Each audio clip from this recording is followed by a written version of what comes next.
This is Leslie Seidle at the Institute for Research on Public Policy in Montreal. I'm the director of the research program entitled Canada's Changing Federal Community. And the paper we're going to hear about today was published as part of that program. We launched the program in early 2016, and we started publishing exactly 2 years ago. And counting the paper that's coming out tomorrow, we will have published 16 papers all in all. And they've covered a range of topics from intergovernmental processes and institutions, such as the Council of the Federation, transfer payments, whether federalism amplifies policy disagreements, the declining popularity of the sovereignty movement in Quebec, and as well, and this is part of the reason why we called the program Canada's Changing Federal Community, 5 papers on Indigenous issues, either entirely or in part. One of the papers is about devolution in the North and the changing relations with Indigenous communities there. So it's partly about Indigenous peoples. And we continue this program. We have an active schedule of upcoming papers. The one that's coming out tomorrow is about universal pharmacare and the relation to federalism and intergovernmental relations. This is a very timely topic. There's an advisory council working at the moment under Eric Hoskins, the former Ontario minister. So if that's a topic that interests you, I encourage you to look on our website tomorrow. Just a couple of words before I introduce Jared Wesley. We encourage you to send in questions or comments using the chat box, and you can do these even during the presentation. You'll get a leg up if you send in your question or comment. Please keep your questions short and clear.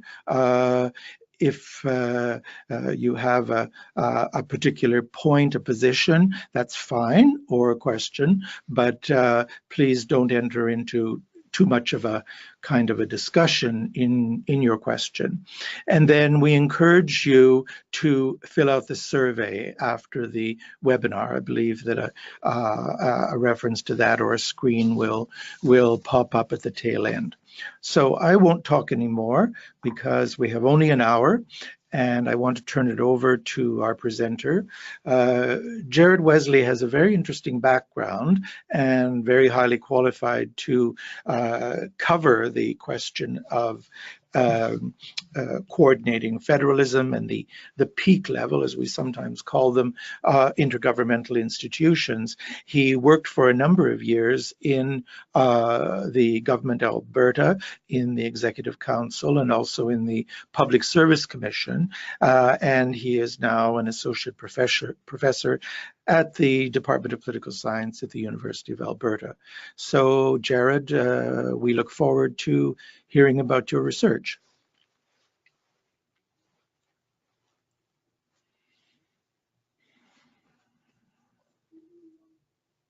Great, thanks, Leslie, and a big thank you to IRPP, who provides researchers like myself with the opportunity to mobilize our research to the broader academic community. This is a good opportunity for us to talk about some issues that we in the academy are usually about 3 or 4 years behind in terms of our analyses. So great. I'm happy to hear anybody's feedback as we go along. As Leslie mentioned, please use the chat box function as we go through. So as Leslie kind of highlighted, my approach today is to talk a bit about a research project that we've been doing here at the University of Alberta for the last number of years, looking at how effective intergovernmental institutions are in Canada and the United States. And I'd like to focus my attention today on one body in particular, the Council of the Federation. As most of you know, the Council of the Federation consists of 13 provincial and territorial premiers. It's been around since 2003, but of course predates that by a number of decades. The annual Premiers Conference, its precursor, was established in 1960, and premiers have been meeting in a more ad hoc fashion really since Confederation. I'm wondering whether my screen can be seen at this point, because I don't have it active. Maybe if somebody on the organizing end could let me know if that's the case, that would be fantastic.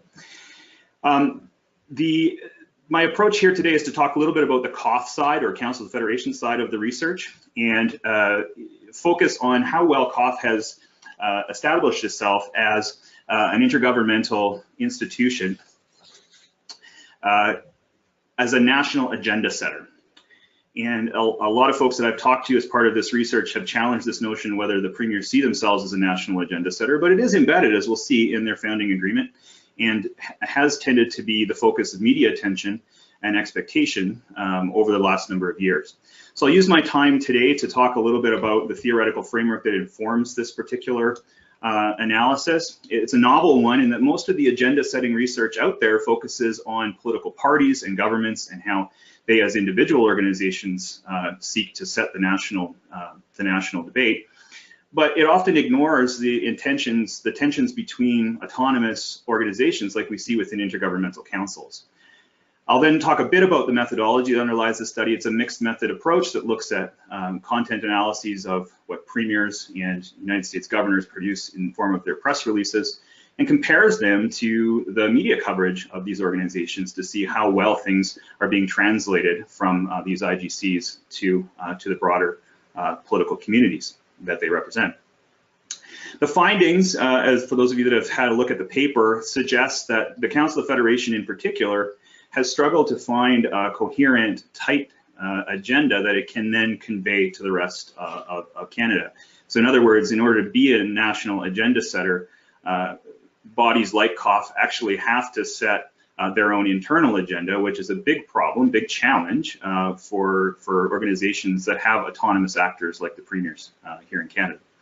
In the discussion section of the paper, and what I'll wrap up with today, I talk a bit about why that is and the dual challenges of the threat of premiers not showing up or leaving the organization is one, but also the threat of voicing dissent at the Council of the Federation table has resulted in a real set of compromises that itself has resulted in very splintered and I wouldn't say incoherent, but very diverse agendas that have failed to capture the attention of media and the federal government.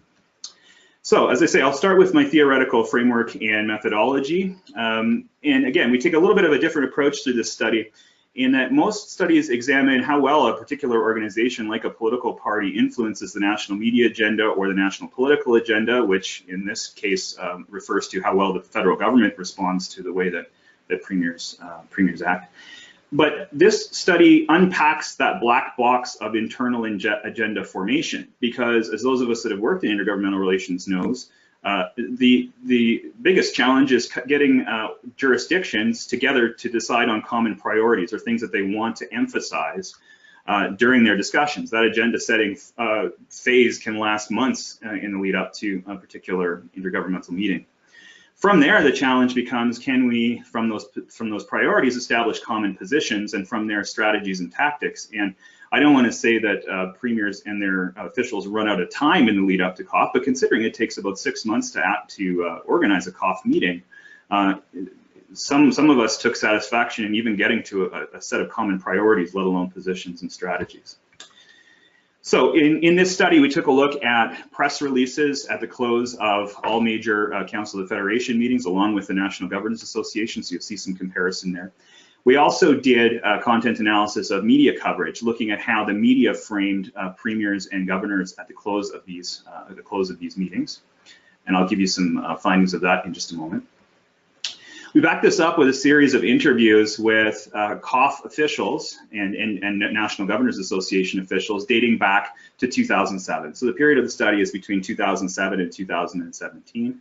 Interviewed both partisan and nonpartisan officials. So permanent bureaucrats in intergovernmental relations offices were obviously a primary focus, but we also talked to some people in premiers' offices that work on the political side, partisan side, in communications and so on. And you'll see some of their remarks on this study in future slides. So what did we find? Well, the first important thing to note is that, you know, national agenda setting actually is a priority of the Council of the Federation. If you read their founding agreement in 2003, they mention the importance of playing, as you see on your screen, a leadership role in revitalizing the Federation, exercising leadership on national issues, and developing common analysis and positions where appropriate. And I spent some time in the paper and I've highlighted it or italicized it here, because those words, where appropriate, really sum up the challenge that faces intergovernmental relations officials when they're trying to come up with a common agenda.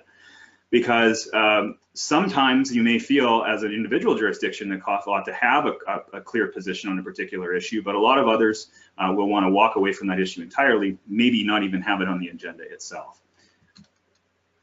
What we also found in talking with communications officials and intergovernmental relations officials is that the way that COF tries to communicate itself to the broader national international community is largely through communiques and press conferences at the close of meetings, where they're talking specifically to the national media and local media that may have be covering that event when it's hosted in a particular jurisdiction.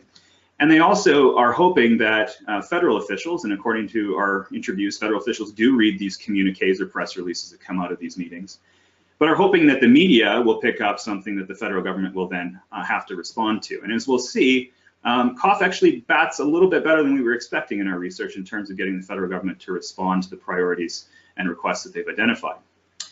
But instead of focusing necessarily on how COF will talk to average Canadians, what we found through our research was a lot of premiers and their staff are focused on delivering the goods back home to their own constituents. So when they're at the meetings, political folks in particular are focused on making sure that what the premier is representing at the table is something that they can deliver back home as good news for their own constituents. Now, what is it exactly that premiers talk about when they're at these Council of the Federation meetings? In this table, you can see the blue bars represent what the Council of the Federation has talked about in terms of policy issues in their communiques. These are the headings that you find in their communiques or news releases at the close of every meeting. And in the red, for comparison, you'll find the National Governors Association. The takeaway from this very busy graph is that it is very busy, that there weren't a core set of specific policy issues that premiers focused on throughout the 2007 to 2017 period. And if you break it down, there's actually a plethora of issues that are talked about at each individual meeting, which leads us to understand, I think, a bit about how the media approaches covering the Council of the Federation, because they don't reflect many times what premiers want to talk about.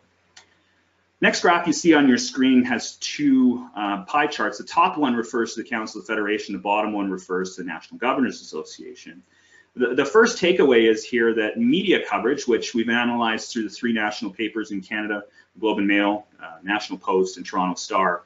The first takeaway, not represented in these charts, is that on average, each of these major national newspapers only devoted one story to covering the Council of the Federation meetings. And their counterparts in the United States, the Washington Post and New York Times, devoted about 1.7 per meeting. 1.7 stories. So the volume of coverage is not that high to begin with.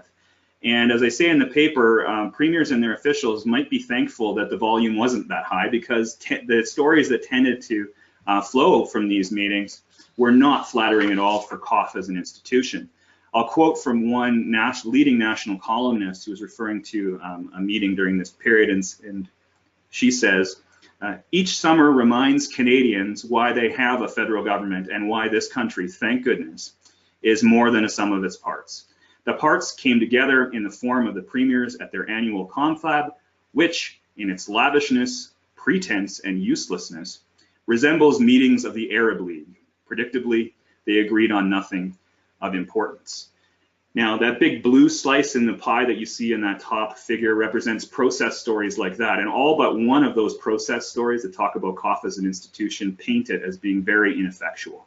So the media coverage that premiers are getting either focuses on that, or internal division, represented by the yellow in that chart, or conflict with the federal government. And predictably, as media studies tell us, that's what the media likes to focus on.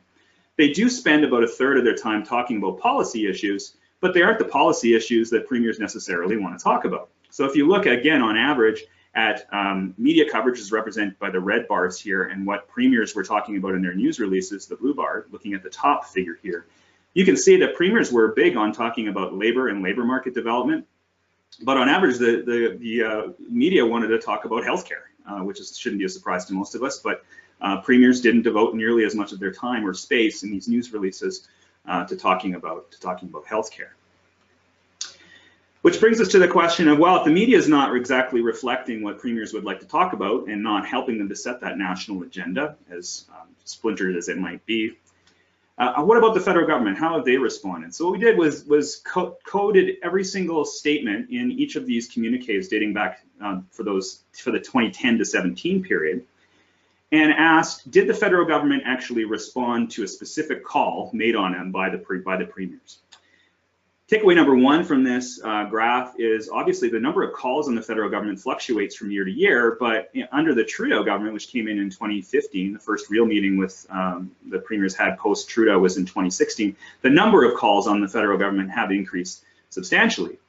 And the red bars here represent calls that were not addressed by the federal government, yellow partially addressed, and green fully implemented.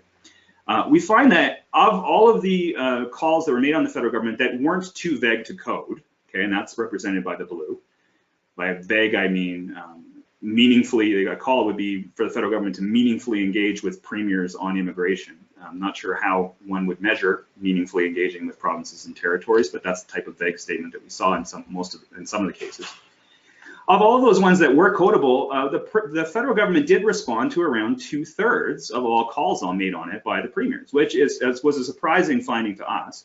And we expect that red bar in 2017 to decrease as time goes on, because the federal government has shown a willingness to address premiers' calls from previous years.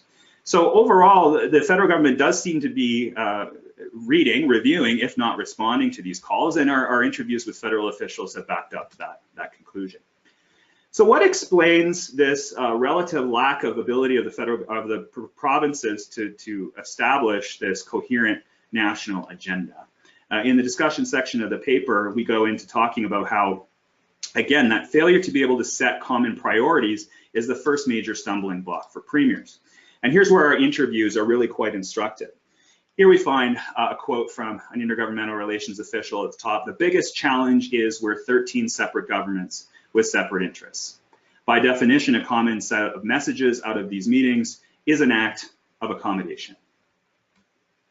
Another official said, even when premiers have agreed on a particular priority, arriving at a common position or set of messages has been challenging.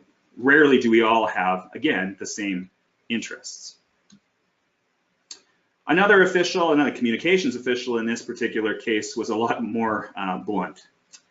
Every COF meeting, he or she said, it's kind of a mishmash. It's really a bit of a dog's breakfast, because everybody is representing their own jurisdictions. Everybody comes to the table with a different perspective and a different goal and different aim. They all kind of agree on something that they put to paper that's generally very vague. It doesn't have any teeth to it or very much behind it, and then they come out of it and then you don't hear about it again. And that was reflected in many of the interviews we heard from meeting to meeting. There isn't a lot of institutional memory or motivation or momentum to keep a lot of the issues that are talked about from meeting to meeting alive. That helps to explain why we see such a variation from meeting to meeting on what issues are discussed. Overall, this is because consensus rules tend to drive premiers, as one official put it, to the moderate middle, resulting in, their words, freaking bland news releases and key messages. Again, we actually interviewed some journalists as part of this study. They agreed with that. One journalist even referred to COF communiques as resembling Kremlinology in their bureaucratese, in their words. So failure to get traction with the media is certainly understandable in that kind of environment. The last comment has really launched us off in another area of exploration. Happy to talk about it in the question and answer period today.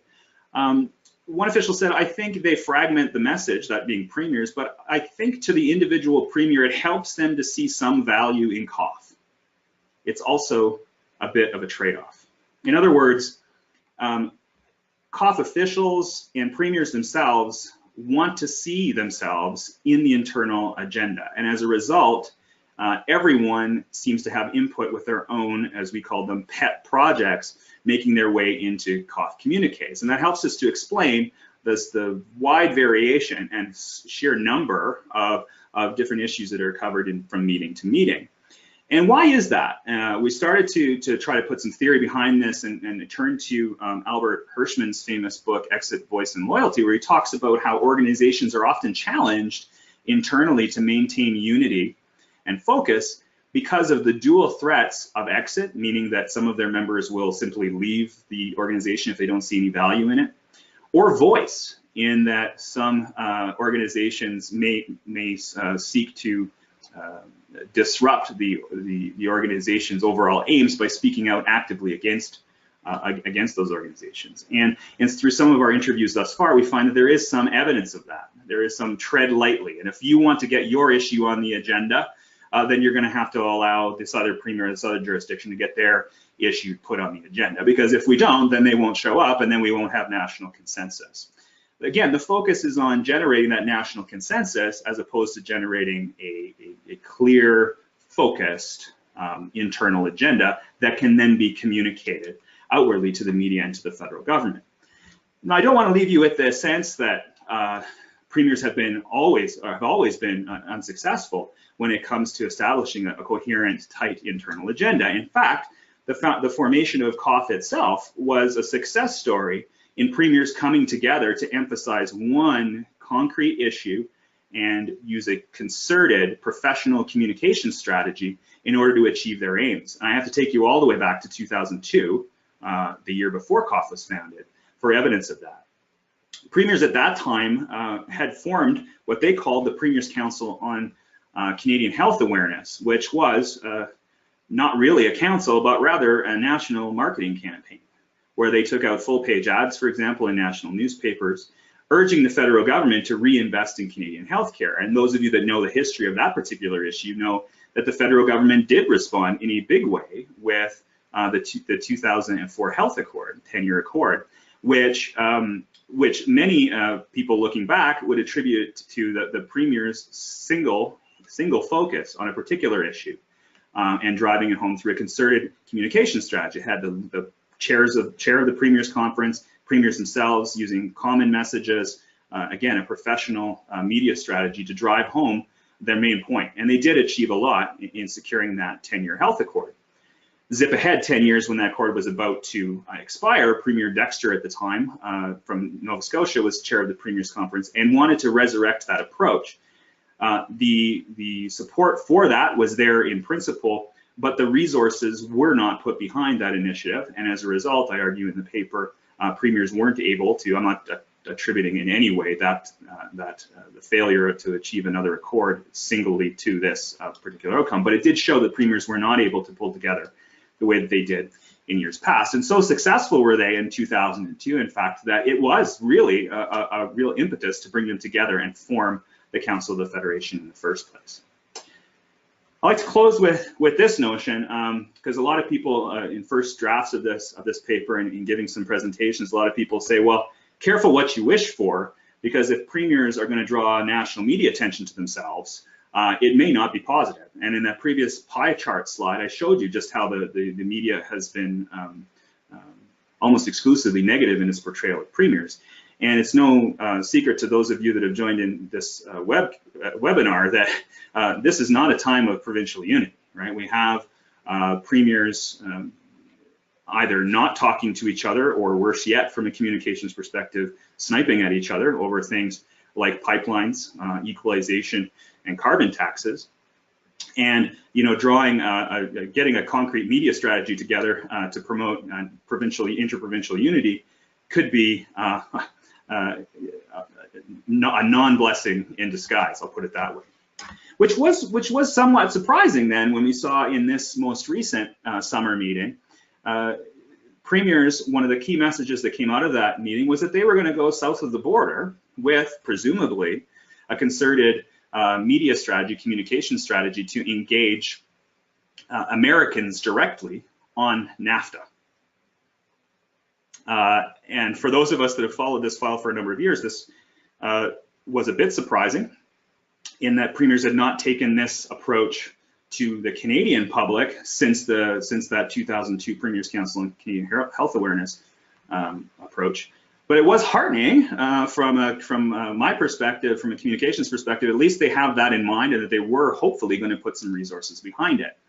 And my paper closes with a few suggestions on how they might actually use that leverage. The first is they might want to look south of the border at how the National Governors Association holds its major meetings in Washington, and as a result draws media attention, again, 2 to 1 compared to what COF does for national media from their meetings, based largely on the fact that they're hosting their meetings in a central location where the federal government resides. Secondly, the NGA has developed a very solid communications mandate and have increased their communications capacity by building an office that is devoted to promoting governors' interests on the national stage. And it's something that is lacking in the COF context. They have a very small staff in the Council of the Federation Secretariat office, but absolutely no mandate and absolutely no clear capacity in order to take what the premiers have decided at a particular meeting and then convey it in an effective way to the national media and to the federal government.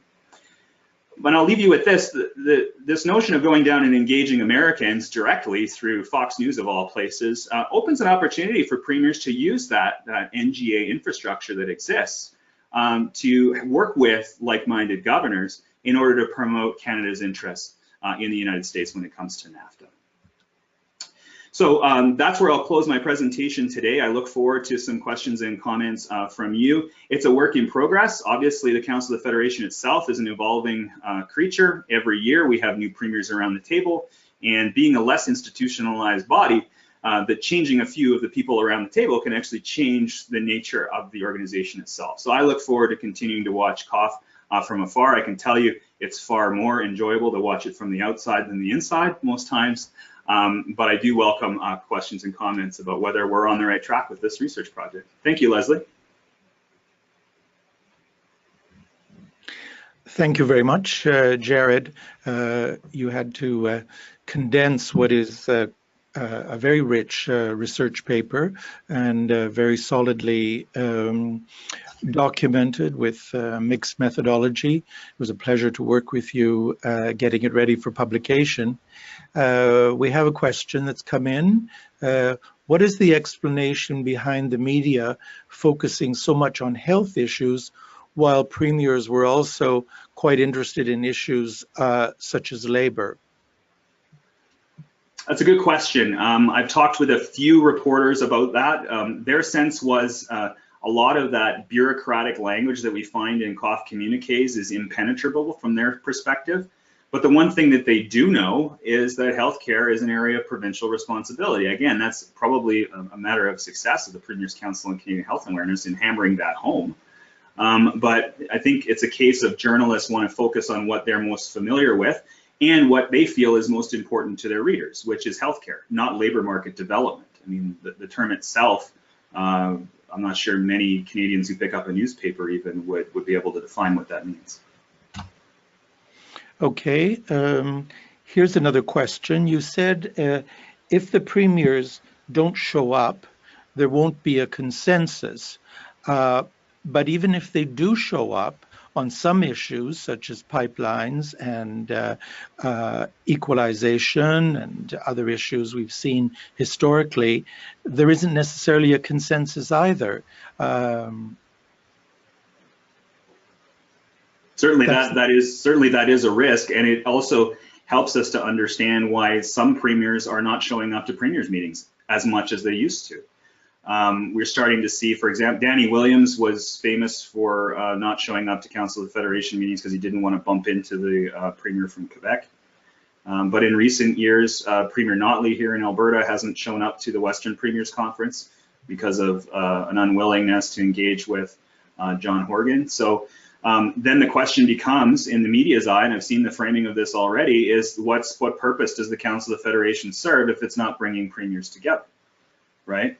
So the threat of somebody not showing up to support your issue and making it a national issue is what keeps you as a premier and those staff more open to this, again, wide-ranging agenda that includes just about everybody's pet projects. Okay, here's another one. The questioner wants to hear about the National Governors Association. Do you have a sense of how the National Governors Association builds and agrees on an agenda? With many more members, I can imagine it would be even tougher for that group than for the Council of the Federation. Yeah, that's a great question. I go into a bit more on the paper, so I'd encourage you to go there. But in brief, the sheer number of governors, and it's not just state governors, but also territorial governors that are at that table as well. They've adopted a far more institutionalized structure to deal with it. They have an executive committee that is bipartisan with an equal number of Republicans and Democrats. They have a chair and a vice chair that make up almost all of the decisions about the agenda for the NGA are made by the chair and the vice chair in concert with one another. And again, they're bipartisan because that's the nature of the American system. What's also a key difference between the NGA and COF is that while COF makes its decisions by consensus, the NGA actually has a series of voting rules where they decide on what policies will move forward on behalf of all governors. So they have a formal voting process, and they decide in their winter meetings on what policies will be adopted, renewed, revised, and so on, using a complex voting system. Very different from Canada, where we find a consensus-based system, which from the outside seems like it's a matter of unanimity, that everybody has to be absolutely happy with the way things move forward. But those of us that have worked on the inside know consensus almost always means, are you happier moving forward with whatever the proposed solution is than standing still? So it's less a matter of, veto power or unanimity, and more, are you willing to move forward with that consensus? So just to answer the question, the NGA has a very complex series of voting rules. They're a very institutionalized system with all kinds of different bodies of bureaucrats helping them out. COF, very streamlined and less institutionalized in comparison. Okay, we're going to change topic now, back to Canada. If you have a pair of skates sitting in your office, Jared, you may want to dig them out, but we'll see. How do you see the Council of the Federation lining up on Premier Ford's invocation of the notwithstanding clause against Toronto? I would be surprised, but I've been surprised a lot this week. I would be very surprised if the Council of the Federation addressed this topic whatsoever. First of all, Ontario would have to agree for it to be placed on the formal agenda, number one. And if Ontario does want to talk about it at the Council of the Federation meeting, then they're going to be responsible for shepherding provincial support behind it. But I'd be surprised if the Council of the Federation issued a communique on this for that reason, but also because it's going to be until January or February before COF meets again. And most of those winter meetings are more process oriented and less about taking formal positions. So what that means is the next time they would have the opportunity to discuss this would be in summer 2019, at which point one would hope that the issue has died down, although I've been wrong on that kind of stuff before. Well, the notwithstanding clause can remain in force for, it's either 3 or 5 years, so certainly longer than next summer. Whether it dies down by then, anyway, I better be quiet because I don't have skates in my office. Okay, here's another question. Have the premiers been fruitful in instances where consensus has been hard to come by, i.e., do deals between a handful but not all provinces get made? That's a great question. And we've seen premiers attempt to do that through regional premiers bodies. So for those of you who don't know, there's the Western Premiers Conference. It involves all the Western premiers and the Northern premiers. There's a Northern Premiers Forum consisting of those territorial leaders. There's a Council of Atlantic Premiers. All of these different bodies meet in advance of the summer COF meeting. And it's an opportunity for those jurisdictions, if they can, to form a united front going into COF and hopefully push their interests to the top of the agenda. And if that's the case and get, again, agreement on priorities, then common positions. The one example that springs to mind here is internal trade, where for years the annual Premiers Conference, the precursor to COF, had debated how to move forward in lowering internal trade barriers in Canada between provinces. And the Western premiers took it upon themselves to form the new West Partnership, which is eventually now grown to include Manitoba, Saskatchewan, Alberta, and BC. And that's an example of premiers, what we call in political science, venue shopping. If they can't find enough consensus around one particular table, they're likely to go to a table with people that are more like-minded to develop a common consensus and then run with that particular issue with more commonality. And it's actually a success story from an internal trade perspective for people that champion that kind of cause, that the new West Partnership was able to demonstrate the value of taking that new approach to internal trade, and that eventually made its way back to the Council of the Federation table and formed the foundation of the approach towards the new Canada Free Trade Agreement. So sometimes we see premiers do that kind of venue shopping, where if they don't think they can get consensus on a nationwide basis, they'll use their regional bodies, or in case of New West Partnership, create all new bodies in order to do that. Again, though, Leslie, the risk is what we're seeing in the United States, where the National Governors Association is challenged in this highly polarized partisan environment to keep its governors from turning to the Republican Governors Association and the National Governors Association to do most of their work. So the NGA, like COF in a lot of ways, is seen as a nonpartisan body. And in a highly partisan charged atmosphere, what kind of role can a nonpartisan body like COF or the NGA play? And that's where our next round of research is going to take us. Okay, here's another question. Given the weaknesses you have identified, is there any movement to reform the Council of Federation from within?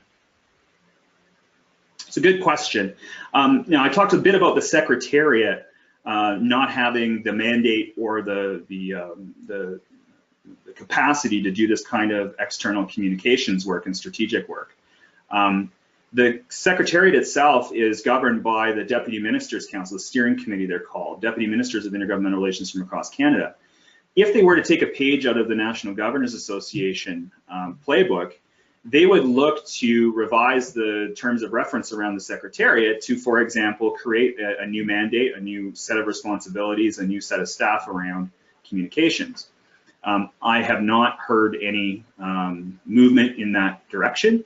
But one could imagine if there was an area of cross-Canadian or pan-Canadian consensus developed, like around the importance of saving NAFTA, that the Deputy Minister's Steering Committee might see value in investing more funds, resources, and changing the terms of reference for that Secretariat to develop that kind of capacity.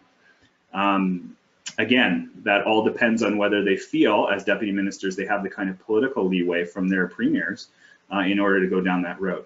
We'll see. I haven't heard anything. If there are people out there that have heard what premiers are trying to do south of the border, whether this Fox News junket is for real, love to hear about it, because we'd love to study it and see how they're going to go about doing it. Okay. Here we have, excuse me just a moment, I have to. National Indigenous leaders have been participating in COF recently. Do you see them being included as they would like in the future? I assume the questioner means included more fully as opposed to in a side meeting before the premiers have the full meeting.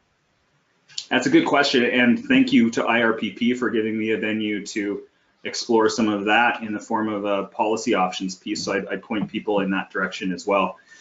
There I was commenting on what some people are calling the boycott by the three largest Indigenous or most powerful national Indigenous organizations, the Assembly of First Nations, the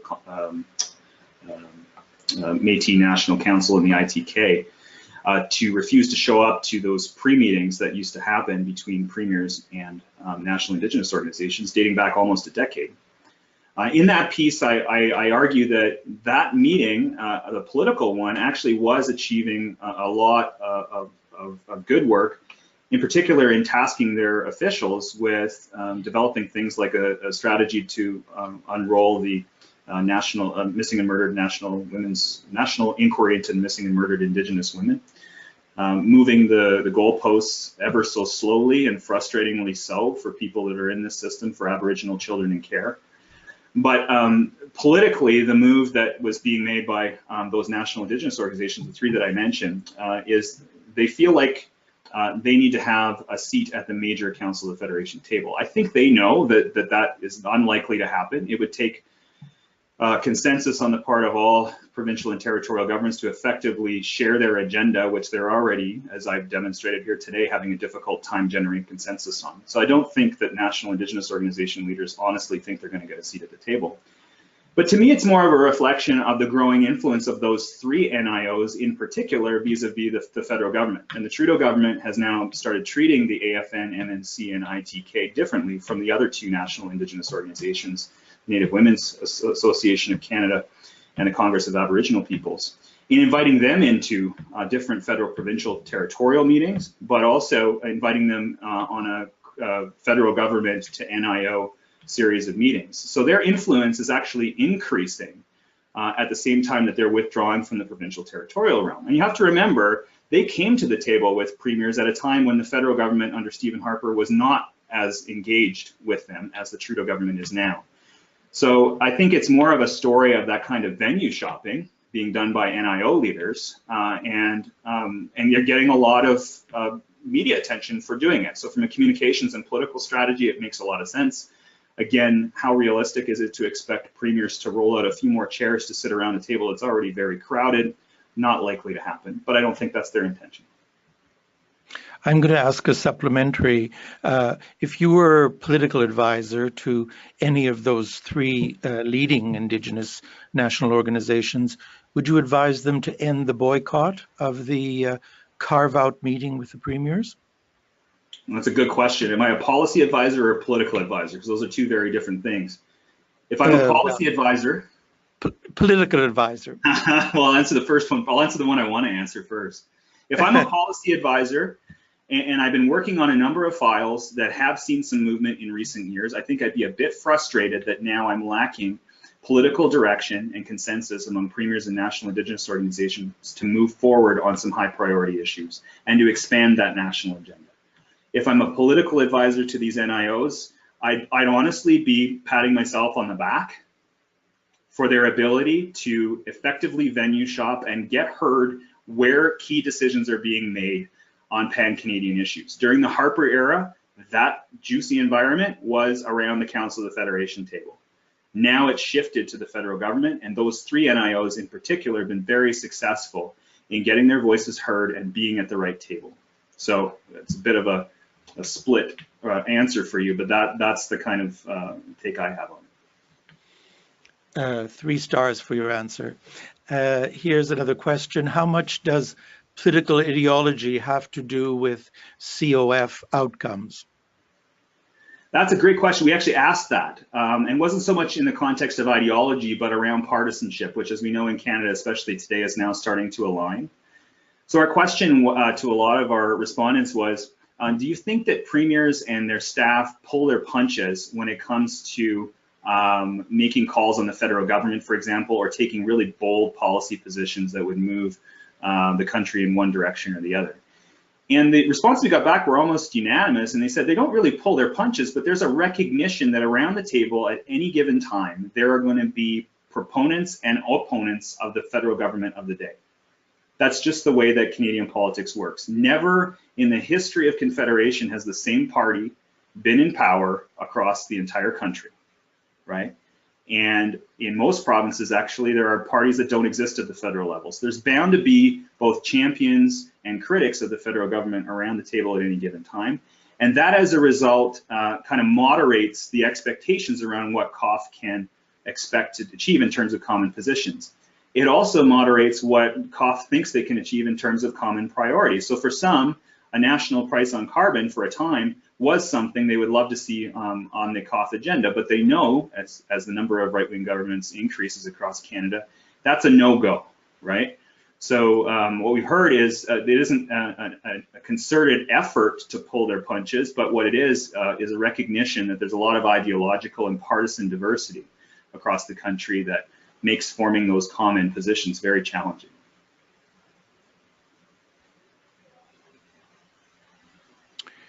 Okay, here's another question.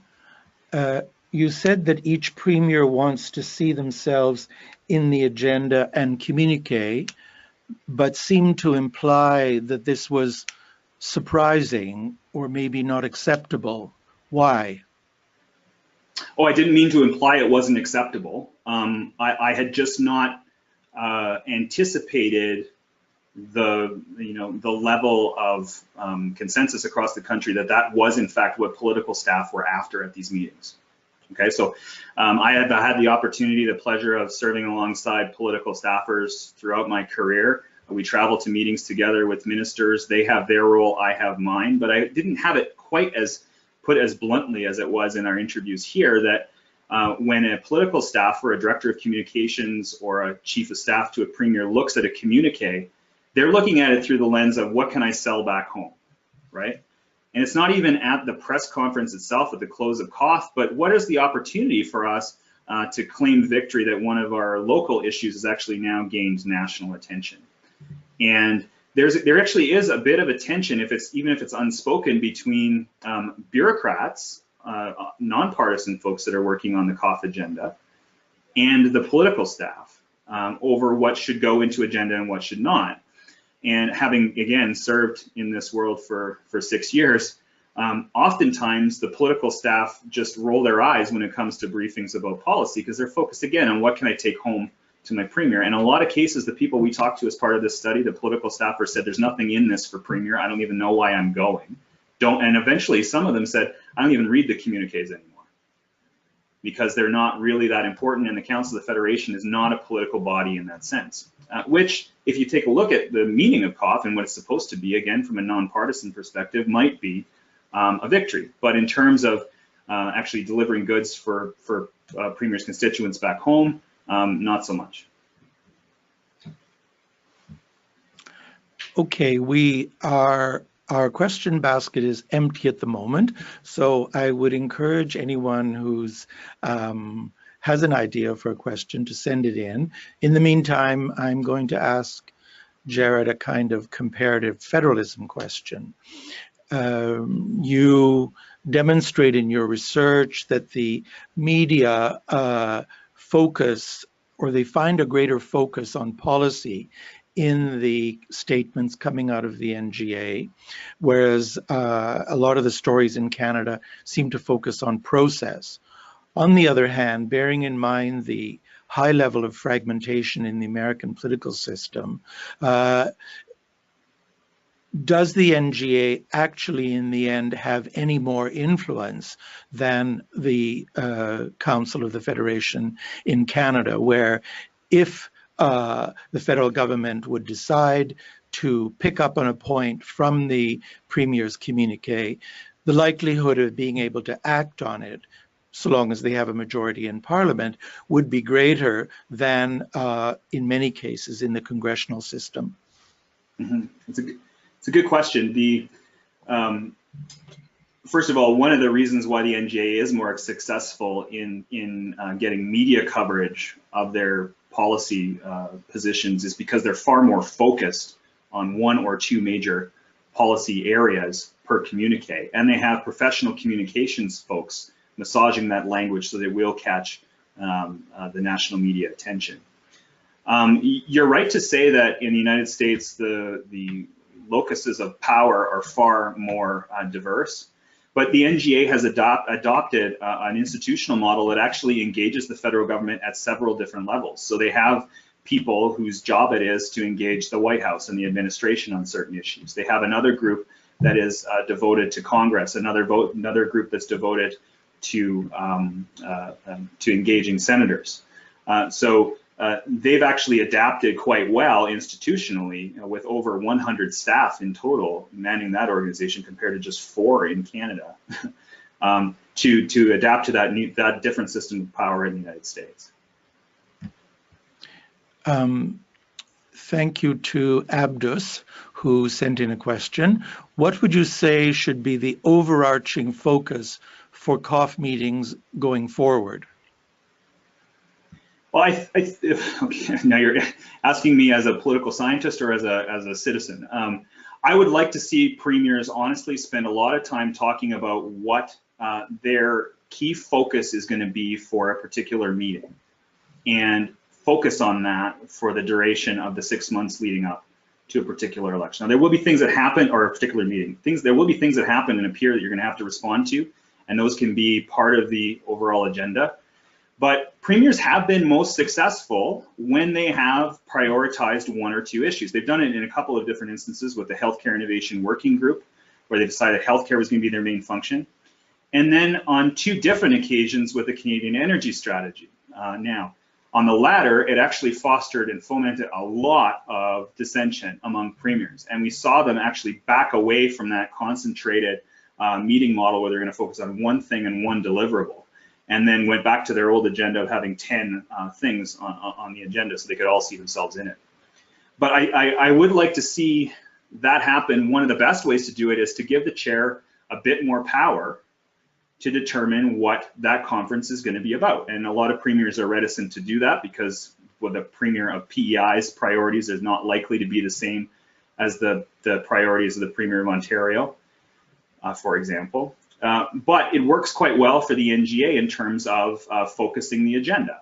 At least have one of the two issues you're going to focus on in that meeting be the chair's prerogative. And it works quite well in the NGA context.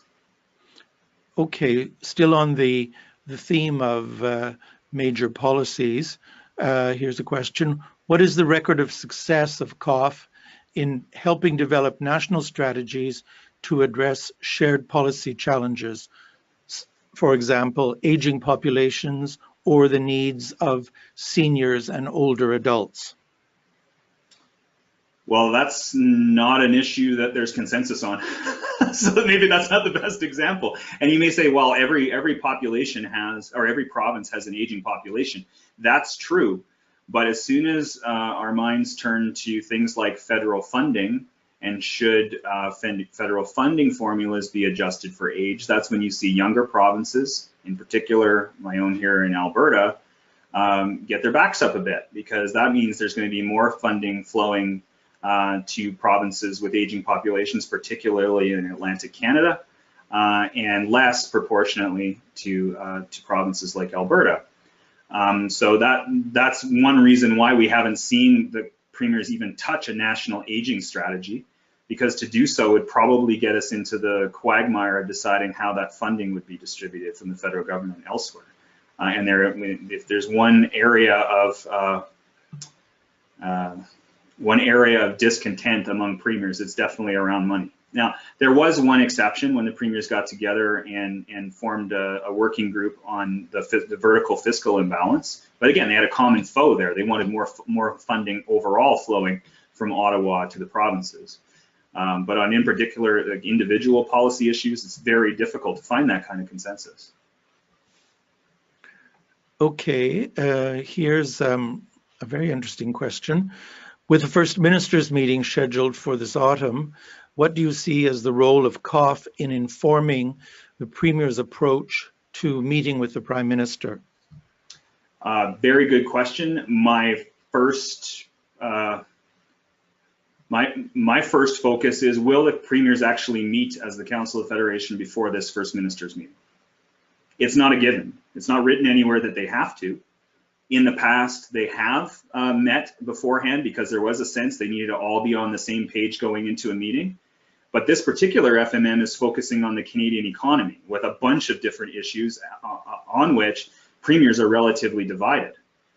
So the question becomes, will John Horgan and Rachel Notley, as two examples, want to sit together to try to hash out a common agenda or common priorities in engaging the federal government, or will they roll the dice and hope that they can have that kind of open conversation and achieve what they want out of that First Minister's meeting by just voicing their concerns around the FMM table?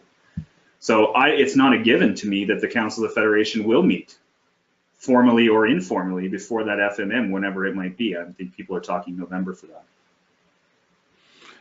There seems to be, I'm just offering a comment as we close, there seems to be an irony, which is as the country is facing some stronger interregional and federal provincial tensions, not just on pipelines, but that's certainly very top of mind, some of the intergovernmental institutions are less active or more averse to taking action than in the past when things were not as divided. One way of proving the worth of some of these institutions, you would think, would be in a time of difficulty to rise to the task. I take it that you're not very optimistic, Jared. Well, that's a $10 million topic. But I will say this, but it falls into a general theme that I've been talking about in my classes and research out here repeatedly. It's that seems to be less understanding and respect for institutions and conventions of years past. Okay, but I'll leave you with this thought. The government of Quebec didn't skip an annual premiers meeting, even in the midst of national unity crises in the early 1990s. To the best of my research, they didn't skip one. Now, they did come, even as separatist governments, they came.